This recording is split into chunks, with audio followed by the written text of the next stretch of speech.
Seems like a large portion of Raptors fans have turned on Gary Trent Jr. While I definitely share in the frustration with his performance at the start of this season, I think there are a few reasons that are getting overlooked in terms of why he's actually been struggling. So we're going to break those down in this video and see if he can break out of this slump as the season goes along before we make a drastic decision and trade him away from the team or let him walk in free agency. So we're going to dive into all of that. But before we do, folks, I just want to say thank you. I mean, if you've seen the videos as of late, you've seen me bring up this sub graph. We are extremely close to 30,000 subscribers, and over half of our viewers aren't subscribed to the channel. So, we've been making that push, trying to hit that major milestone for the channel. But mentioned yesterday how it'd be a cool moment, if it happened on November 23rd, 2023, 6 years after the unofficial birth of the Raptors Digest, especially on YouTube. We had a couple of podcasts uploaded to the channel prior to that. We had a couple of podcasts on SoundCloud. I mean, I was using the Raptors Digest as a Twitter page,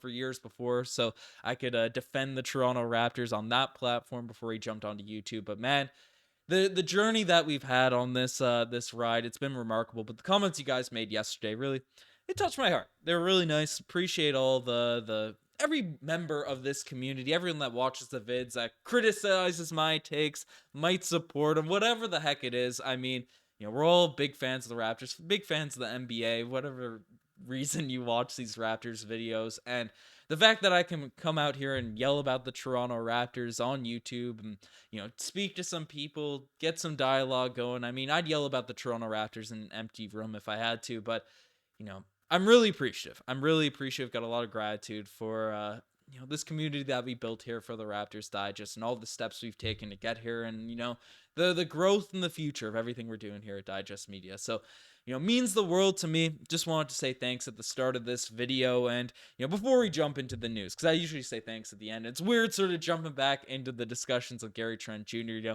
makes sense for me to sort of defend a Raptor to videos like this on a big memorable day for the channel. But let's dive into Gary Trent Jr. because there's no ifs, ands, or buts about it.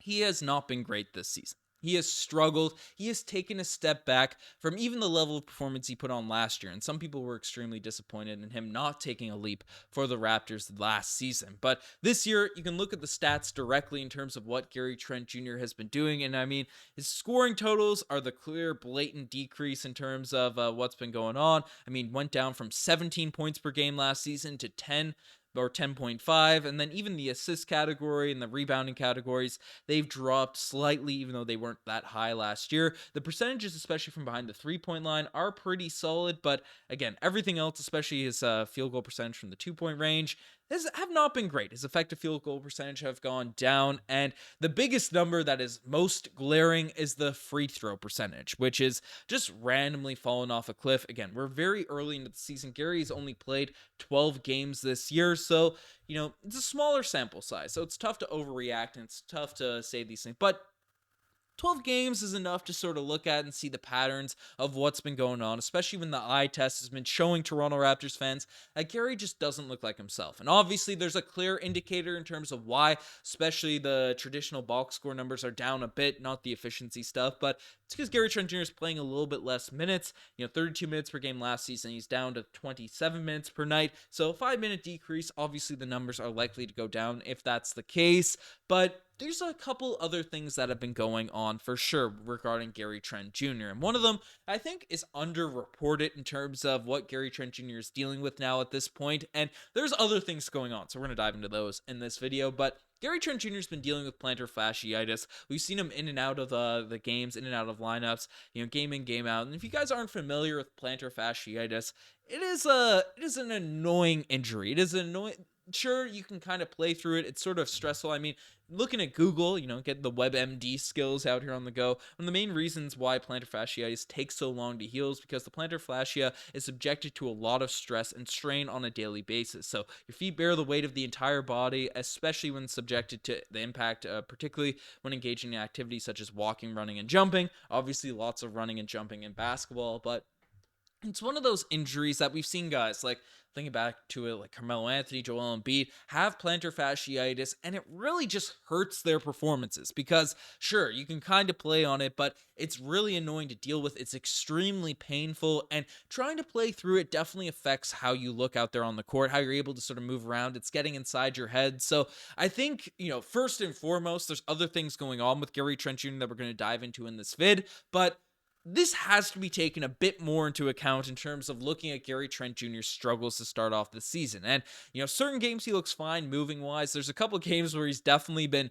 limping more so on those feet, rather than being a bit more quick, jumping and all that type of stuff this season. But that is one factor that I do think should be noted firstly in terms of why Gary Trent Jr. has been struggling a little bit, but that's not the only reason as to why Gary Trent Jr. has struggled. And one of them has to be Gary's in a contract year, and it seems like things are in extreme limbo about his future. And that can definitely work in sort of a player's mental space in terms of, I don't want to call it the yips or things along those lines, the pressure or things like that. But Gary Trent Jr. was a guy that was expected to be given a contract extension this summer, a multi-year extension. That's what Chris Haynes said literally on day one of free agency. And then this summer, Fred VanVleet ended up going. That tweet came out before Fred VanVleet ended up leaving. And then it seemed like Pascal Siakam blockbuster trade is going to happen there. We heard sort of Michael Grange and people come out saying that once this whole trade situation with the top dogs on the Toronto Raptors regarding Pascal, OG Anunoby, once their futures are sort of sealed, or at least there's a nice plan in place, then Gary's future contract will sort of be dealt with. But it seems like Gary Trent Jr. has been put into limbo. And then now with a new coach and a new system, which is the other main reason that's been brought in, is Gary Trent Jr. is playing a little bit of a different role. I mean, he's on the bench more so over the course of the season. He's been on the bench for 10 of his 12 games he's played, but also the Toronto Raptors systems are a bit different. Now, we've talked about how, or Darko Rajokovic has talked about how he likes the free flow in offense, lots of movement, lots of spacing. Let's get shots up quick. Let's play fast and all these types of things. And that doesn't really suit Gary Trent Jr.'s game. And now, while there's been a lot of talk, there's been a lot of sort of chatter about the Raptors changing their offense. In some games, we definitely see it. Other games, the Raptors have reverted back to sort of isolation style scoring. And then, it's kind of been working at times as well for this Raptors team. So it's not been a night in, night out where, there's no isolations or things like that. But Gary Trent Jr.'s game is really get the ball in his hands, get into triple threat, and sort of try to create some shots off the bounce, get some middies, take his threes and things like that. And those opportunities haven't been there as much for Gary Trent Jr. this year. And then when you combine that sort of role change, that positional change, not being able to sort of do what is your bread and butter for this team, and then combine that with a contract extension sort of lingering over your head, and then the numbers go down and down and down a little bit more. I think this is most sort of indicative in the free throw shooting, right? The mental aspect, the mental side of things, because Gary Trent Jr., I mentioned it, I misspoke on yesterday's video. He's close to an 85% free throw shooter, not this season, but over his last 2 years. 80 plus, he was about 84% from the free throw line last season and 80 plus the season prior. So a guy that's traditionally been an amazing free throw shooter for the Toronto Raptors over the course of his NBA career. And then, to this year be shooting roughly 55% from behind the free throw line. Not that great. Not that great. It's an indicator in terms of something mental. Obviously, if you're a guy like Ben Simmons, I guess there's mental stuff going on there, but a guy that's bad at free throw shooting, bad at shooting in general, it's just mechanical issues that cause that problem in terms of your free throw shooting. But when you got a guy that has been an amazing free throw shooter over the course of his career, has a nice mechanics in his jump shot, all those types of things, and then they just suddenly drop off with everything that's going on, I don't think it can be stressed enough to sort of show how much that sort of mental aspect of the contract looming over him, the uncertainty with his role, or at least getting used to his new role, and then the combination of all those things, the trade talk, the trade speculation, and that stuff, sort of going down. I mean, it's affecting Gary Trent Jr. There's no ifs, ands, or buts about it. And then you also are dealing with injuries. You're dealing with lots of rumors going on. It's sort of a really tough place for Gary Trent Jr. to be put in. But the reality of it is, he's not performing as expected for this Toronto Raptors team. Whether you want to be a starter, whether you want him coming off the bench, the Raptors desperately need players that can put the ball in the hole. I mean, OG's a great defender. Scotty's a great defender. Pascal's a great defender. And all those guys can have nights where they can be a number one option. But all those guys sort of developed their scoring games and did other things that sort of made them great. And then the scoring aspects of their game, brought them into the star level players that they are right now. And even Dennis Schroeder, Jakob Pertl, again, do a lot of things out there on the court, but aren't just natural bucket getters. Whereas Gary Trent Jr. is that sort of bucket getter. It's what he's paid to do. It's what he's expected to do for this Toronto Raptors team. Obviously plays defense and those types of things, but Gary Trent Jr. is brought in to be a floor spacer, a bucket getter for this Raptors squad, and is expected to be a spark plug for this team. And if he's not producing that for whatever reasons are going on, I think there are, as I mentioned pretty well throughout most of this video, there are significant reasons.